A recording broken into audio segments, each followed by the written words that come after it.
یہ ایک اصل اردو کہانی ہے جو پری ذات کے مزاج، درد، خودداری اور خاموش بغاوت سے متاثر ہے، مگر نقل نہیں ہے۔ پری ذات وہ جانتا تھا کہ اس کا نام خوبصورت ہے، مگر اس کا چہرہ نہیں۔ بچپن ہی سے اس نے سیکھ لیا تھا کہ لوگ بات کرنے سے پہلے دیکھتے ہیں اور دیکھنے کے بعد فیصلہ سنا دیتے ہیں۔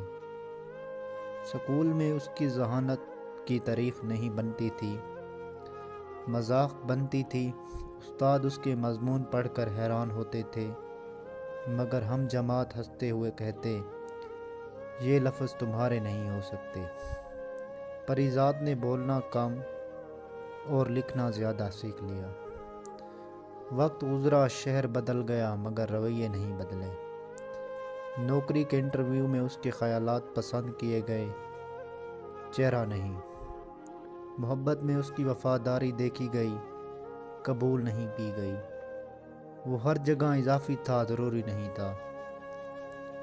وہ راتوں کو چھت پر بیٹھ کر سوچتا، اگر میرا چہرہ بدل جاتا تو کیا میری قسمت بھی بدل جاتی؟ یا مسئلہ چہرہ نہیں، معاشرہ ہے۔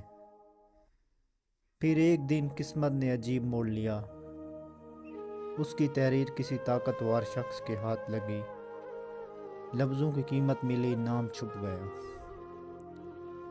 پری ذات امیر ہو گیا، مگر حیرت انگیز بات یہ تھی کہ اب بھی لوگ اس سے آنکھیں چرا کر بات کرتے تھے، بس اس بار احترام کے ساتھ۔ اس دن سے آئینے میں خود کو غور سے دیکھا، وہی چہرہ، وہی آنکھیں، مگر اب نفرت نہیں تھی۔ اس نے مسکرا کر کہا، میں بدصورت نہیں تھا، میں صرف سستا تھا۔ پری ذات نے اس دن کے بعد خود کو ثابت کرنا چھوڑ دیا، کیونکہ جب انسان خود قبول کر لے تو دنیا کے انکار بے معنی ہو جاتے ہیں۔ وہ جسے لوگ فقط شکل سے پہچانتے رہے، آئینے سے بھی وہی زخم چھپاتے رہے۔ لفظ اس کے تھے امیروں کے گھرانوں سے زیادہ، پر وہی لفظ سڑکوں پر ٹھوکریں کھاتے رہے۔ وہ عمارت میں بھی مفلس ہی رہا دل کا، لوگ سونا تھے، وہ مٹی میں سچ بوجھتے رہے۔